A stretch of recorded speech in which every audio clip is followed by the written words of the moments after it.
Hello दोस्तों, कैसे हो आप सभी। मैं आपका अपना दोस्त सचिन जोशी आ चुका हूं एक और नई धमाकेदार वीडियो लेकर, जहां पर आज हम लोग पढ़ने वाले हैं श्री कृष्ण प्रेम, जो कि विद्यापति के द्वारा रचा गया है और हमारे बीए फर्स्ट ईयर के हिंदी काव्य साहित्य के जो प्रथम अध्याय है उसका दूसरा खंड है। तो ये काफी महत्वपूर्ण भी है। ये निश्चित रूप से एग्जाम में इस बार आ जाएगा, ऐसा मेरे को लगता है। तो इसको ध्यान से थोड़ा पढ़िएगा। सबसे पहले इसका प्रसंग आपको पता होना चाहिए। संदर्भ तो सबको लिख लेता है। प्रसंग ये है दोस्तों कि इस जो पंक्ति है, कवि ने इन पंक्तियों में श्री कृष्ण का जो राधा के अनन्य प्रेम है उसको क्या किया है, पंक्तिबद्ध या कहें तो शब्दबद्ध करने का प्रयास किया है। और यहाँ पे श्री कृष्ण जो है वो अपने किसी अंतरंग सखा से या किसी राधा जी के किसी सखी सहेली से, ठीक है, क्या करते हैं, राधा का बखान करते हैं कि राधा कैसी है, ठीक है, उनसे उनको प्रेम क्यों हुआ, इस बातों की चर्चा करते हैं। ठीक है, तो ध्यान दीजिएगा। कहते हैं जहां जहां पागा जो गधारही तहीं तहीं सरोरु झरही। यानी कि कहने का तात्पर्य है कि नायिका अर्थात राधा जी, देवी राधा जहां जहां अपने दोनों पैर धरती हैं वहां क्या होता है, सरोरु झरही। यानी कि सरोरु मतलब होता है कमल, वहां पर कमल झरते प्रतीत होते हैं, कमल झरता हुआ दिखाई पड़ता है।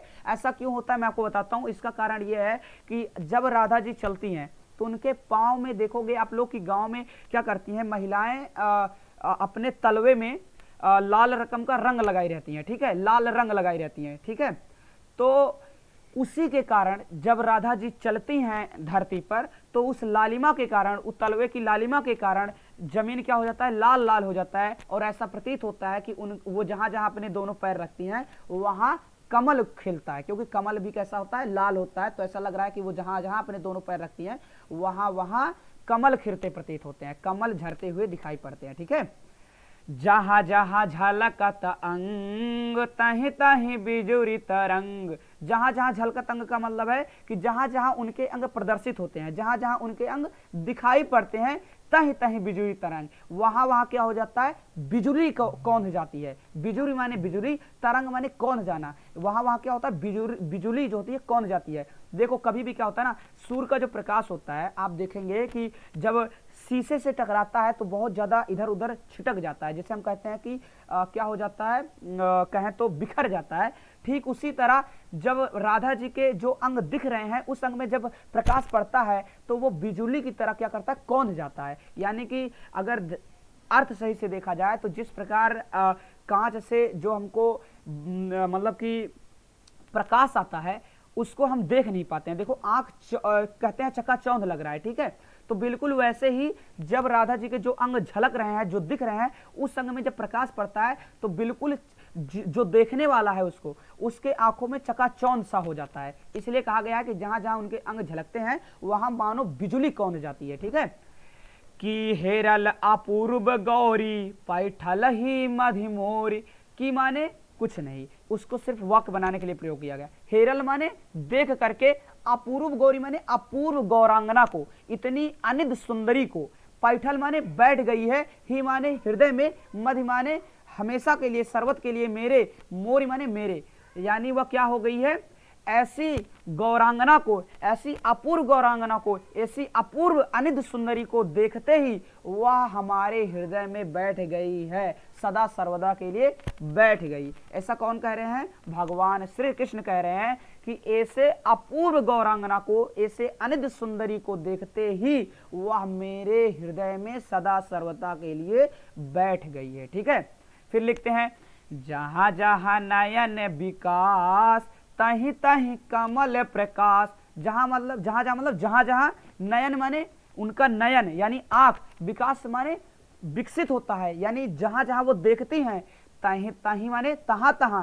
कमल प्रकाश यानी वहां कमल रूपी प्रकाश खिल जाता है, कमल खिल जाता है कहें तो। ठीक है, कहते हैं कि जहां जहां वो अपनी दृष्टिपात करती हैं, कहें तो नयन अपना जो आंख है, आंखों से देखती हैं, जहां जहां वो देखती हैं वहां वहां कमल खिलने लगता है। ठीक है, जहां लहुहास संचार तहीं तहीं अमीय विकार।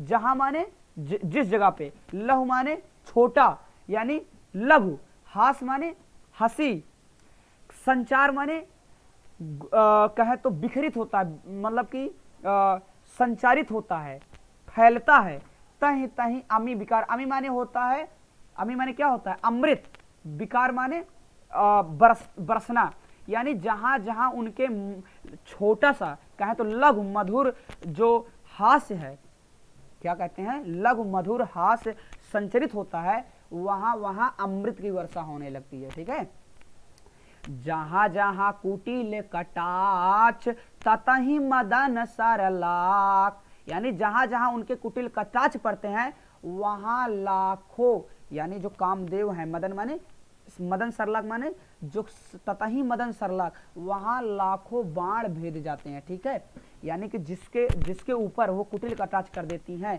देख लेती हैं, उसके हृदय में क्या हो जाता है, लाखों सरबाण जो बाण होते हैं वो क्या करते हैं, मदन कर देते हैं, यानी कि वो हो जाते हैं।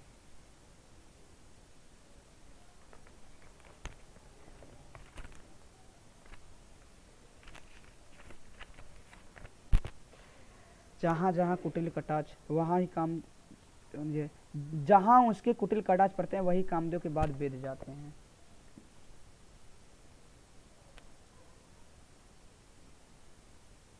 कहने का मतलब यह है कि जहां जहां कुटिल कटाक्ष ततहि मदन सरलाख, यानी जहां जहां उनके कुटिल कटाक्ष पड़ते हैं वहां कामदेव के लाखों बाण वेद जाते हैं। ठीक है, भेद जाते हैं। हेराइत से धन थोर आबती न भुवन अगोर, भुवन माने त्रिभुवन, सभी लोग क्या कर रहे हैं, आप प्रतीक्षा करने लगते हैं, किससे, थोड़े से दर्शन मात्र से, यानी कि राधा जी के तनिक से देखने से, थोड़े मात्र दृष्टिपात से सारा त्रिभुवन अब क्या करने लगा है, प्रतीक्षा करने लगा है, किस चीज का, कि वो पुनः कब देखेंगी, पुनः किए दर्शन पाब अब मोहे इत दुख जाब, यानी वह पुनः अब मेरी तरफ कब देखेंगी और मेरा दुख जो होगा वो हमसे दूर हो जाएगा। यानी कि कहने का मतलब यह है कि ऐसी अपूर्व अनिध सुंदरी का दर्शन बहुत पुण्य करने के बाद ही प्राप्त होता है, अतः थोड़े से दर्शन पाने से सभी त्रिभुवन के जो लोग हैं वो पुनः राधा जी के दर्शन पाने के लिए प्रतीक्षारत हो जाते हैं कि वह पुनः कब हमारे तरफ देखेंगे, उनका दर्शन प्राप्त होगा और हमारे जो दुख दर्द हैं वो दूर हो जाएंगे। ठीक है, विद्यापति कह जानी तू गुण देहब आनी, कहते श्री कृष्ण जी कहते हैं कि सूरदास जी मतलब कहते, विद्यापति कह जानी तू गुण देहब आनी, यानी पुण्य किए, विद्यापति कह जानी तू गुण देहब आनी, यानी विद्यापति इसी रस के क्या है, भंवरे हैं, यानी विद्यापति ये जो रस है, श्रृंगार रस है, इसके क्या है, भंवरे हैं, यानी बहुत इनको इस बहुत ज्यादा ये ज्ञाता है इस रस के। ठीक है, तू गुण देहब आनी, और वो क्या कर रहे हैं, अपने सखे से बोल रहे हैं, अपने सखे से बता रहे हैं कि यार देखो मैंने तुमको उसको सारी चीजें बता दी है, तुमको भी इसके बारे में पता होगा, यानी तू गुण देहब, तुमको भी इस गुण के बारे में पता होगा, सतपुरुष के जो गुण होते हैं उसके बारे में तुमको भी पता होगा।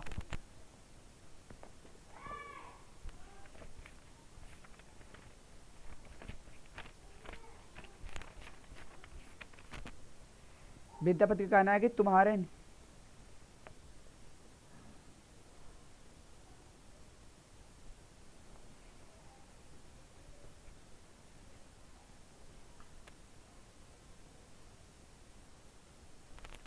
विद्यापति का कहना है कि विद्यापति कह जानी तू गुण देहब आनी, विद्यापति जी का कहना है कि तू माने तुम्हारे, गुण माने गुण, देहब आनी माने उनका दर्शन कराएंगे। विद्यापति का कहना है कि भाई तुम प्रतीक्षारत मत रहो, तुम ज्यादा अधीर मत बनो, तुम्हारे निज के गुण, तुम्हारे खुद के जो गुण होंगे वही राधा जी के दर्शन कराएंगे, अतः तुम क्या करो, अपने गुणों पर ध्यान दो, अपने गुण को सही करो, राधा जी के दर्शन तुम्हें स्वतः ही हो जाएगा। ठीक है, यही कहना चाहते हैं। ठीक है, कौन, विद्यापति जी। तो इस प्रकार से इस पंक्ति में क्या हुआ कि श्री कृष्ण का जो राधा जी के प्रति अनन्य प्रेम है, एक तो वो प्रदर्शित हुआ है, दूसरा आपको एक सुझाव भी दिया गया है कि देखो भगवान का अगर आप दर्शन करना चाहते हो, इतनी अनित सुंदरी की अगर आप दर्शन करना चाहते हो तो खुद के गुण को सही कीजिए, आपके खुद के जो गुण होंगे वही उसका दर्शन कराएंगे। ठीक है, उनका दर्शन करा देंगे स्वतः ही। अब यहाँ पे क्या आता है, आपको विशेष लिखना होता है। ठीक है, जैसे इसमें कुछ अलंकार होंगे, आप अगर चाहें तो अलंकार हो गया, उसके साथ साथ आपको यहाँ पे एक दोहा है कि छंद है कि क्या है, ये गे पद है, ये भी आप लिख सकते हो। उसके साथ साथ इसमें कुछ विशेष चीजें हैं वो भी आप लिख सकते हो, ठीक है। तो इसमें सबसे पहले अलंकार देख लेते हैं। तो अलंकार में जहां जहां कुटिल कटाक्ष, यहाँ पर देखो जहां जहां कुटिल कटाक्ष में अगर आप देखोगे तो इसमें जो है अतियुक्त अलंकार है। जहां जहां कुटिल कटाक्ष ततहि मदन सरलाक, इसमें कौन सी अलंकार है? अतियुक्त अलंकार है। और जहां जहां पग जुग धरई तहीं तहीं सरोरो झरई, तो यहाँ पे जहां जहां तहीं तहीं ये जो आया है यहाँ पे पुनरुक्त प्रकाश अलंकार है, क्योंकि एक शब्द की दो बार आवृत्ति हुई है, ठीक है। इसमें अनुप्रास अलंकार भी लिख सकते हो क्योंकि एक ही वर्ण की दो बार आवृत्ति हो रही है, ठीक है। तो यहाँ पे पुनरुक्त प्रकाश अलंकार भी यहाँ पे हो जा रहा है, ठीक है। इस प्रकार लिख सकते हो। और इसका भाव साम भी आपको लिख अगर आता हो तो लिख देना। और मैं तो कहूंगा कि आप हर एक पद का आप किताब पढ़िए, किताब में अगर कोई भाव साम्य दिया गया है तो उसको जरूर याद कीजिए। भाव साम्य लिख देने से आपके नंबर नहीं करते हैं बल्कि बढ़ जाते हैं। तो भाव साम्य इसमें क्या है, इसमें बता दें कि जायसी ने एक पंक्ति लिखा है, ठीक है, और उन्होंने भी ऐसा ही कुछ भाव अपना प्रदर्शित किया है। कौन सा लिखा है? नयन जो देखा कावल भा, निर्मल नीर शरीर, हस जो देखा हस भा, दसन ज्योति न गहीर, ठीक है। तो ये वाला अगर आप लिख देंगे तो जो कॉपी जांचने वाले परीक्षक होते हैं उनका दिल खुश हो जाएगा और आपको बढ़ा चढ़ा के नंबर मिलेगा, ठीक है। ऐसा है कि तुलसीदास ने भी पंक्तियां लिखी हैं जो कि द्रष्टव्य है। जहां बिलोक मृग सावक नैनी, जनुतः बरिस कमल सित श्रेणी, ठीक है। ये पंक्ति भी अगर आप याद हो तो लिख सकते हैं। किताब अगर आपके पास होगा तो सभी पंक्तियां आपको वहां पे मिल जाएंगी, ठीक है। विशेष आपको जरूर लिखना है, विशेष लिखेंगे तो आपको नंबर बहुत ज्यादा मिलेगा। और अभी मैं वीडियो लेकर आऊंगा कि सही सही आपको प्रसंग कैसे लिखना है, संदर्भ कैसे लिखा जाता है, क्योंकि अभी तक आप 12 तक जो भी संदर्भ लिखे हैं वो संदर्भ बिल्कुल अब नहीं लिखना है, क्योंकि आप एक मतलब कहें तो बीए के छात्र हो चुके हो, तो आपको लगना चाहिए कुछ आपने नया सीखा है, ठीक है। तो कुछ अच्छा संदर्भ प्रसंग व्याख्या लिखिए जिससे आपको नंबर ज़्यादा से ज़्यादा मिले। फिलहाल के लिए इसका व्याख्या यही था। नेक्स्ट व्याख्या जो आने वाला है वो है राधा प्रेम। तो उसमें क्या होगा कि राधा जी श्री कृष्ण के प्रेम का वर्णन करेंगी। राधा जी का श्री कृष्ण के प्रेम जो अनन्य प्रेम है उसको कवि जो है वो पंक्तिबद्ध करेगा और आपको समझाएगा कि कैसे राधा जी क्या क्या देखी हैं श्री कृष्ण में, ठीक है। तो नेक्स्ट वाला आप लोग जरूर वीडियो देखिएगा। उम्मीद है कि ये वीडियो आपको बिल्कुल पसंद आया होगा। अगर पसंद आया तो वीडियो को लाइक करें, चैनल को सब्सक्राइब करें। मिलते हैं नए वीडियो साथ में, तब तक के लिए जय हिंद, वंदे मातरम।